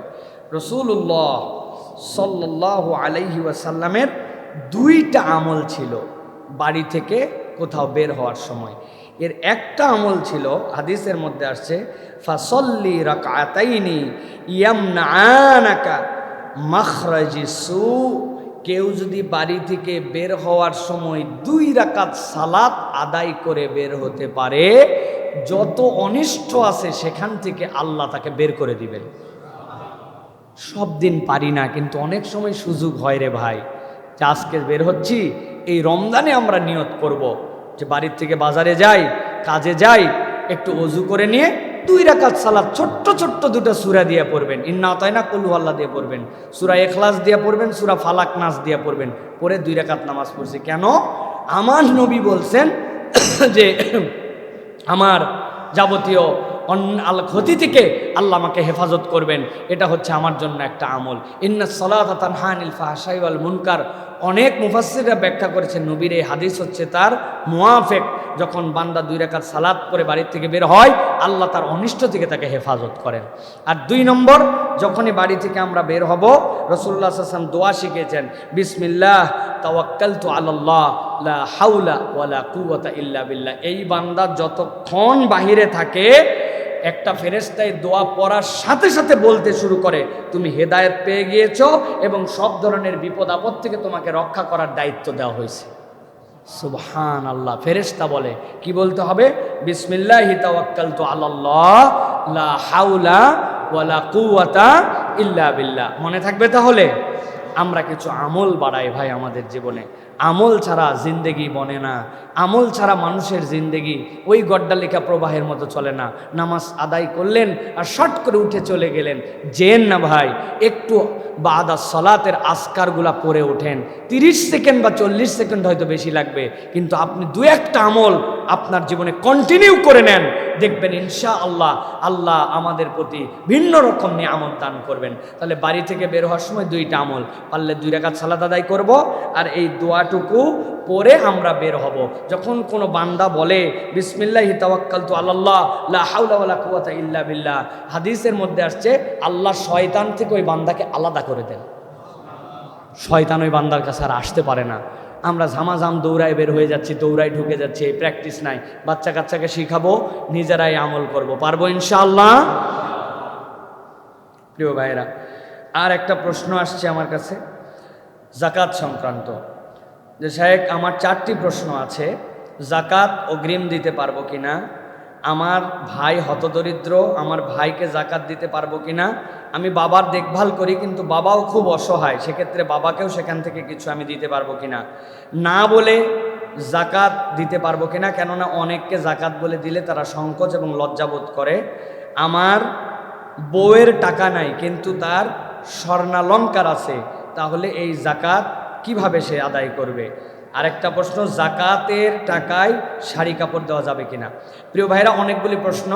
প্রথম বলি যে যাকাত অগ্রিম দিতে পারবেন কিনা। হ্যাঁ, আপনি যাকাত আদায় করতে করতে এমন অবস্থা হয়েছে যে আপনার আরও কিছু মানুষের উপকারভোগী আছেন, আবার আপনার বিশ্বাসও আছে আল্লাহ আমাকে যতটুকু সম্পদ দিয়েছেন এইটা আমি অগ্রিম যাকাত আদায় করে দিলাম, পরে হিসাব করে সেখান থেকে মাইনাস করব। আপনি যাকাত অগ্রিম আদায় করতে পারবেন। তারপরে জিজ্ঞাসা, ভাইকে এবং পিতাকে যাকাত দেওয়া যাবে কিনা। প্রিয় ভাইয়েরা, প্রথম মনে রাখতে হবে আপনার যাকাত দেওয়া ফরজ। এই যাকাতের সবচেয়ে বড় হকদার হচ্ছেন আপনার নিকট আত্মীয়। ও আতিজাল কুরবা হাক্কাহু, আল্লাহ বলছেন তোমার রক্তের বন্ধনের আত্মীয় তোমার সবচেয়ে বড় হকদার। কিন্তু নিজের পিতা আর নিজের স্ত্রীকে যাকাত দেওয়া যাবে না, হারাম। বাপ আর স্ত্রী, বাপ মার স্ত্রীকে ছাড়া আপনি আপনার ভাইকে যাকাত দিতে পারবেন। আপনার ভাইকে যাকাত দিলে যাকাত দেওয়ার সওয়াব হবে, ভাইয়ের আত্মীয়তার বন্ধনের এবং আল্লাহর নির্দেশে আপনজনকে দেওয়ার এই সওয়াব হবে। অথবা আপনি আপনার ভাইকে দিতে পারবেন ইনশাল্লাহ। সাথে হচ্ছে না বলে যাকাত দিতে পারবে কিনা। হ্যাঁ, আপনি যাকাত অন্তরের ইন্টেনশন, আপনি অন্তর থেকে নিয়ত করছেন, কিন্তু ওই লোকটা যাকাতের হকদার বলে দিলে সে কষ্ট পাবে। আপনার বলার দরকার নাই, কিন্তু আপনি যদি দিয়ে দেন আপনার যাকাত ইনশাল্লাহ আদায় হয়ে যাবে। অতএব যাকাত উল্লেখ করেই কেবল যাকাত দিতে হবে এটা বিষয় নয়, শর্ত হচ্ছে যে হকদার তার কাছেই দিতে হবে, এইটুকু হচ্ছে আপনার হক। আর অন্তর থেকে আপনার ইন্টেনশন থাকতে হবে। বউয়ের স্বর্ণালঙ্কার আছে, আপনার স্ত্রী যদি যদি স্বর্ণালঙ্কার থাকে, সেটা 7.5 ভরির অতিরিক্ত যদি হয়, 52.5 তোলার অতিরিক্ত রূপার পরিমাণ হয়, তাহলে আপনার ওই স্বর্ণালঙ্কারের জাকাত আপনার স্ত্রীকেই দিতে হবে। আর যদি স্বর্ণালঙ্কার ব্যবহার আপনি আপনার স্ত্রীকে করতে দেন, আপনি মালিক, আপনি কিন্তু ব্যবহার করতে দিয়েছেন আপনার বউকে, যে তুমি এইগুলা পরো, আবার যখন লাগে আমার হচ্ছে বিক্রি টিক্রি করা লাগতে পারে, প্রয়োজন লাগতে পারে, তাহলে আপনি জাকাত দিবেন। কিন্তু সে যদি মালিক হয়, তাহলে তার জাকাত চেয়ে দিবে। কোথা থেকে দিবে? তার স্বর্ণালঙ্কারের কোনো ক্ষুদ্র অংশ বিক্রি করে হলেও তাকে জাকাত দিতে হবে। আর এরকম হতে পারে স্বামী স্ত্রীর মহব্বত যদি ভালো থাকে, যে ধরো তোমার জাকাত কত আসছে, এই টাকা বউ আমি তোমাকে মালিক বানাই দিলাম, তুমি জাকাত আদায় করে দাও, তাহলে স্বামীও যদি ওইটা তাকে মালিক বানায়, সেটা যদি আদায় করে, তাহলে জাকাত আদায় হয়ে যাবে ইনশাআল্লাহ। আরেকটা হচ্ছে জাকাতের টাকায় শাড়ি কাপড় দেওয়া যাবে কিনা। প্রিয় ভাইয়েরা, প্রথমে মনে রাখতে হবে জাকাতের সম্পদের মালিক জাকাতের হকদারকে পৌঁছায় দিতে হবে, এই মালিকানা হস্তান্তর করতে হবে। এখন আমি শাড়ি আর লুঙ্গি অনেকের প্রয়োজন হয়, কিন্তু আমরা জাকাতের শাড়ি নামে যা বের করছি, জাকাতের লুঙ্গি নামে যেটা আমরা বের করছি, এটা ইসলামের বিধানকে ক্রিটিসাইজ করা ছাড়ার কিচ্ছু নয়। এখানে জাকাতের শাড়ি লুঙ্গি পাওয়া যায়, এর মানে কি ভাই বলেন, আপনি ব্যাখ্যা করেন। এর মানে সাধারণ মানুষ পড়ার জন্য ভালো যেরকম আর কিছু সস্তা জিনিস পাওয়া যায়। আমি কি ভুল বলছি ভাই? তা আপনি এই ব্যাখ্যা দিয়ে ইসলামকে আপনি ক্রিটিসাইজ করার আপনাকে কে দায়িত্ব দিয়েছে? আপনি জাকাত মানে এখানে ক্রিটিসাইজের আইটেম বানাইছে। উনারা আবার নিজেদের বিরাট একটা ঘোষণা লাগায় নামের শেষে, জাকাত দাতা। আমি বলছি যারা জাকাত দাতা বলবে, আগামী থেকে তাদেরকে কেবল জাকাত দাতা বলা যাবে না, তাদের সাথে সাথে বলতে হবে যে নামাজ দাতা, রোজা দাতা, হজ দাতা। কি আল্লাহ বলছেন আকিমুস সালাত, আপনি আপনার সালাত আদায় করতেছেন, আপনি বলছেন সালাত আদায়কারী, বা আপনি সালাত আদায়কারী কিন্তু জাকাত দাতা কেমনে হন? এখন থেকে আপনি সালাত দাতা, আপনি রোজা দাতা এবং জাকাত দাতা, তাই বলবেন আপনি। অতএব এই শাড়ি লুঙ্গি এই সিস্টেমে দিয়া আমরা জাকাতটাকে আমরা তাচ্ছিল্যের পর্যায়ে না নিয়ে যাই, বরং সাধ্যের মধ্যে কাউকে স্বাবলম্বী করে দেওয়ার জন্য আমরা চেষ্টা করি। আশা করি সংক্ষিপ্ত সময়ে আপনার প্রশ্নের উত্তর পেয়েছেন। প্রিয় ভাইয়েরা, একটা টপিক এ রমাদানের জন্য খুব গুরুত্বপূর্ণ, এটা একটু আপনারা মাথার মধ্যে নেন। আমার ইচ্ছা যেটা আপনাদের কাছে আমি একটু শেয়ার করি। আমাদের সিজদা অনেক সময় দ্রুত শেষ হয়ে যায়, তাই না ভাই? সিজদাটা আমাদের দ্রুত শেষ হয়, সিজদাতে গেলাম, থাকতে পারি না সিজদায়। 6টা বিষয় যদি আপনার হৃদয়ে জাগ্রত করতে পারেন, আপনি সিজদা থেকে মাথা তোলার আগে 2 বার ভাববেন যে এই সিজদা তাড়াহুড়া হচ্ছে না প্রপার হচ্ছে। 1 নম্বর, সিজদাতে যদি মজা পেতে চান, আপনার তুচ্ছতার অনুভূতি অন্তরে আনেন। তুচ্ছতার অনুভূতি না থাকলে হ্যাডাম নিয়ে সিজদা দেওয়া যায় না। তুচ্ছতার অনুভূতি কি?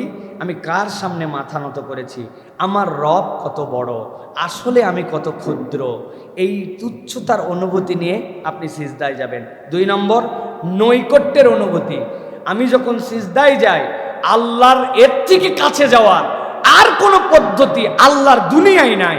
বান্দা যখন সিজদায় যায়, আল্লাহর বান্দার মধ্যে কোনো প্রাচীর থাকে না। সুবহানাল্লাহ। এই অনুভূতিটা আপনি জাগ্রত করেন। 3 নম্বর, ভগ্ন হৃদয়ের প্রার্থনা। আমার যে হৃদয়ের প্রার্থনা, যিনি চাইতেই দিচ্ছেন, যিনি না চাইতেও দেন, তার কাছে প্রপার চাইতে পারি না, আমি কোন জায়গায় চাবো? আমি সিজদায় যাচ্ছি আল্লাহ, যখন আমার কপাল, যখন আমার নাক, যখন আমার 2 হাত, যখন আমার হাঁটু, যখন আমার 2টা পা, আমার এই সব অঙ্গ তোমার কাছে, তখন আমি তোমার কাছে ভগ্ন হৃদয়ে প্রার্থনা করতেছি। এই অনুভূতিটা আপনি নিয়ে আসেন। 4 নম্বর, গুনাহের বোঝা হালকা হচ্ছে, এটা হৃদয়ের মধ্যে আপনি ঢুকান। আপনি যখন সিজদা করছেন, আপনার গুনার বোঝা আল্লাহ হালকা করে দিচ্ছেন, আমার গুনাহগুলো আমার থেকে ঝরে যাচ্ছে। আরবের মুশরিকরা বলতো, কি একটা ইবাদত যেখানে মাথা থাকে পাছার নিচে। কথাটা শুনতে অড, কিন্তু তারা এই ভাষায় বলতো, যেখানে মাথা থাকে পাছার নিচে। এইভাবে সিজদা তারা দিতে শিখে নাই। এখনো ইহুদিরা ওয়ালের সাথে দাঁড়ায় সিজদা দেয়। ওই সিজদার আমাদের সিজদার মধ্যে আসমান 7টার জমিনের মধ্যে পার্থক্য আছে। আমার ভাষা উঁচু আর আমার মাথা সবচেয়ে নিচু, অথচ মাথা সবচেয়ে সম্মানিত। আপনি আল্লাহ রাব্বুল আলামিনের কাছে কিসের অনুভব নিচ্ছেন? আমি নিচু হয়েছি, আমার গুনাহগুলা ঝরে চলে যাচ্ছে। বোতলটা এরকম করলে কি হয়? পানিগুলা সব পড়ে যায়। আমি এখন সবচেয়ে আমার মাথা নিচু করছি, শরীর সব উঁচু, আমার গুনাহ ঝরে যাচ্ছে। সিজদার তাহলে উঠি কেমনে? ওহো, আমার তো গুনাহ খাতাই নাই, তাহলে আবার সিজদার দেওয়ার দরকার কি? আর যদি গুনাহ থাকে তাহলে ঝরানো লাগবে। এটা হচ্ছে আপনার 5 নম্বর, একমাত্র আল্লাহর আনুগত্যের অনুভূতি। এই সিজদা দুনিয়ার কেউ আমাকে করাতে পারবে না। ও ভাই 10,000 টাকা দেবো, আমার একটা সিজদা দে। আপনি বলবেন ইমান ব্যস্ত চাইছি তোর কাছে, ব্যাক কল, ভিক্ষা করে খাবো, তাও তোর কাছে সিজদা দিব না, কি ঠিক কিনা? কিন্তু আপনি বলবেন একমাত্র আমার আল্লাহ বলছেন জন্যই আমি সিজদা দিচ্ছি, দুনিয়ার কেউ বললে আমি এটা দিতাম না। আনুগত্যের অনুভূতি। আর সব সময় আমি সিজদা দিতে পারা মানে শয়তানকে পরাজিত করা। আল্লাহ বলেছেন শয়তান সিজদা দে, ফাসাজাদাল মালাইকা কুল, আল্লাহর যত ফেরেশতা সবাই সিজদা দিল, সিজদা খালি দেয় নাই কে? আর আমি সিজদা দিচ্ছি, অতএব শয়তানকে আমি হারাই ফেলতেছি। তাহলে শয়তানকে পরাজিত করা একমাত্র আল্লাহর আদেশের অনুভূতি। গুনার বোঝা হালকা হচ্ছে, ভগ্ন হৃদয়ের প্রার্থনা, নৈকট্যের অনুভূতি আর তুচ্ছতা। এইগুলো যদি একটু চিন্তা করে আমরা সিজদায় যাই আর আল্লাহর কাছে সিজদাটা দেই, ওই সিজদাটার মধ্যে একটা মজা পাবেন। এইরকম করে 2টা রাকাত সালাত আদায় করতে হবে আপনাদেরকে। পারবেন ইনশাআল্লাহ? পারবেন ইনশাআল্লাহ? ওয়াদা? একটু ভেবে চিনতে আল্লাহর কাছে আমি একটা সিজদা দিলাম, দেখবেন এই কল্পনার এই তাসবিহ করলে আপনি বুঝতেই পারেন নাই 2 মিনিট পার হয়ে গেছে, চোখ দিয়ে পানি চলে আসছে, আল্লাহর কাছে নিবেদিত হয়ে গেছি। আল্লাহ আমাদেরকে এই রকম আল্লাহর সিজদা করে আল্লাহর প্রিয় পাত্র হওয়ার তৌফিক দান করেন। হাদা মা ইনদি ওয়াল ইলমু ইনদাল্লাহ, সুবহানাকাল্লাহুম্মা বিহামদিকা আশহাদু আল্লা ইলাহা ইল্লা আনতা আস্তাগফিরুকা ওয়া আতুবু ইলাইক। আসসালামু আলাইকুম ওয়া রাহমাতুল্লাহি ওয়া বারাকাতুহু।